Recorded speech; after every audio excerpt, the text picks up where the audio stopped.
SharePoint Online peut nous permettre de créer des listes à partir de feuilles de calcul existantes. Pour pouvoir y arriver, il faudrait bien entendu disposer d'une feuille de calcul.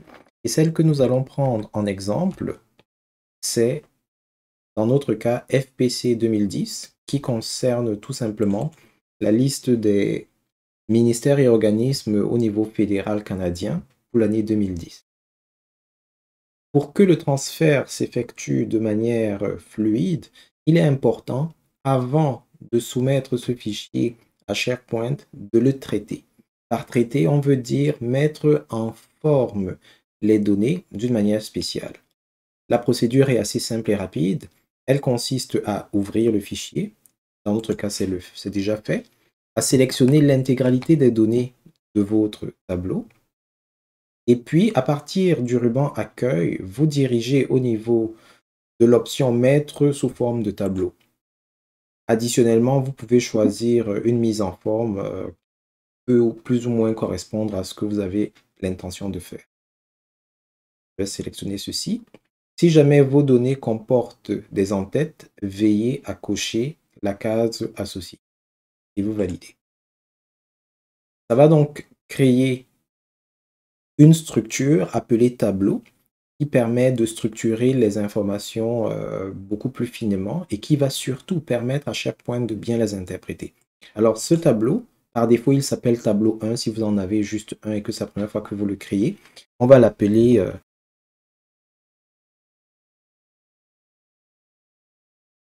lorsqu'on est satisfait, on clique sur le bouton enregistrer et on peut fermer notre feuille de calcul. De retour sur SharePoint, pour créer la liste, on utilise le chemin traditionnel, c'est-à-dire à partir du bouton créer, on choisit liste. On peut également se diriger au niveau de contenu du site, puis nouveau et choisir liste. Et lorsqu'on va cliquer sur le bouton de création, dans la boîte de dialogue, on va sélectionner à partir d'Excel. La prochaine étape consiste à indiquer à SharePoint où se trouve la feuille de calcul qui contient les informations qu'on voudrait transformer. Dans mon cas, ces informations se trouvent sur mon ordinateur. Je vais donc cliquer sur le bouton « Charger le fichier » et indiquer à SharePoint le fichier qui contient l'information. Je vais cliquer sur « Ouvrir ». Si vous avez transformé correctement les données de votre feuille de calcul Excel en tableau, alors SharePoint va être capable de lire les informations de votre feuille de calcul et de vous en donner un aperçu dans cette boîte de dialogue. Si jamais ça ne fonctionne pas, ou si jamais les données n'ont pas été correctement transformées en tableau, il va vous afficher une autre boîte de dialogue où il va vous donner une procédure en 4 ou 5 étapes qui vous indique ce qu'il faudra faire pour ajuster les données. Il est important de comprendre que dans cette procédure, le fichier que vous devez ouvrir n'est plus celui qui se trouve sur votre ordinateur, mais il s'agit de celui qui se trouve déjà dans votre environnement SharePoint. Si vous voulez éviter de vous embrouiller, le plus simple, c'est de préparer les données avant de les importer dans SharePoint.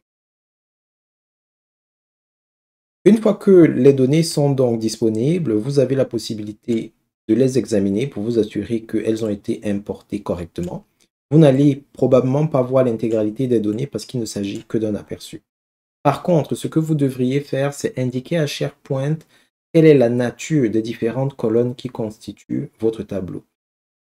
Alors lui, il considère que année sera le titre, que AP code, c'est une ligne de texte, là c'est juste, que ministère et agence, c'est une ligne de texte, on peut dire que c'est juste, et que le nombre des employés, c'est un nombre, ça c'est juste. Cependant, moi je souhaiterais que les ministères et agences se comportent comme le titre. Donc je vais sélectionner titre ici, et ici au niveau des années, on va laisser nombre, parce que des années, ce sont des nombres.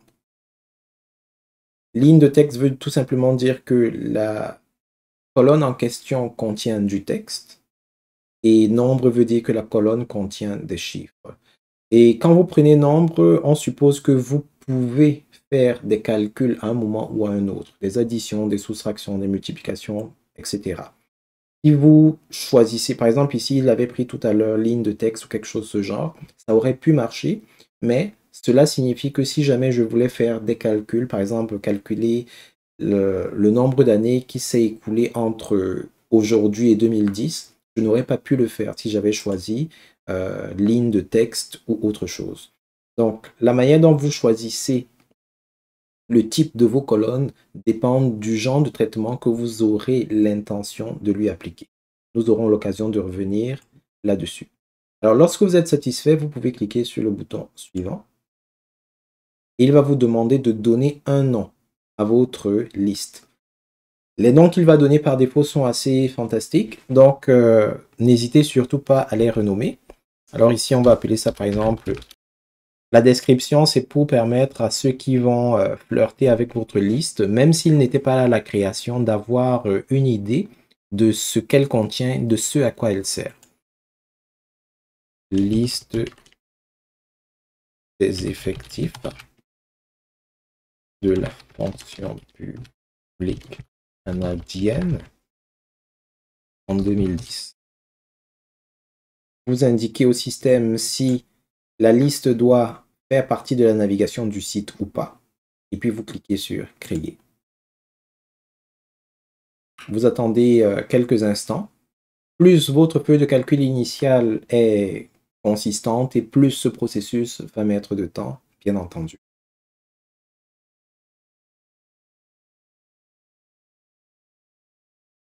Lorsque le processus d'extraction, transformation est terminé, vous pouvez avoir accès à vos données.